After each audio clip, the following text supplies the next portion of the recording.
चलिए और इसी बीच एक और बड़ी खबर की ओर रुख करेंगे। राजधानी भोपाल से ये खबर रखेगी। सीएम डॉक्टर मोहन यादव ने बिहार के मतदाताओं से ये अपील की है। उन्होंने कहा कि अपने मतदान का सही उपयोग करें। बिहार में एक बार फिर एनडीए की सरकार बन रही है। सीएम ने राहुल गांधी पर भी निशाना साधा और कहा बिहार की जनता को भ्रमित कर राहुल गांधी कर रहे हैं। बिहार चुनाव में हरियाणा की बात कर रहे हैं। राहुल को अपने पद की गरिमा रखनी चाहिए।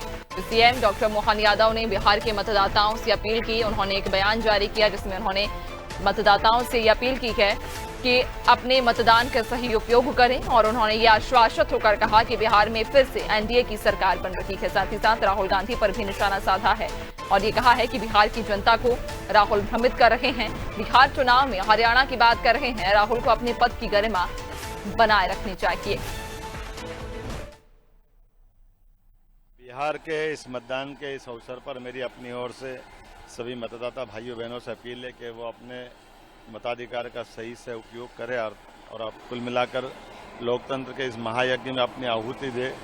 और जिस प्रकार से माहौल दिख रहा है, फिर एनडीए सरकार, फिर नीतीश कुमार दिल्ली में जब यशस्वी प्रधानमंत्री एनडीए की नेतृत्व कर रहे हैं तो जनता विकास चाहती है और फिर एक बार एनडीए की सरकार बन रही है। दुर्भाग्य के साथ कहना पड़ रहा है कि नेता प्रतिपक्ष जब बिहार में वोट डालने का समय पहला चरण चालू हो गया, ऐसे में हरियाणा चुनाव की बात निकाल करके भ्रमित करने का प्रयास कर रहे हैं।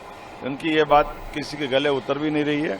जैसे उनने पहले चुनाव आयोग की ईवीएम मशीनों को लेकर के देश भर में माहौल बनाया था और सुप्रीम कोर्ट में उनकी इस बात का धज्जियां उड़ी।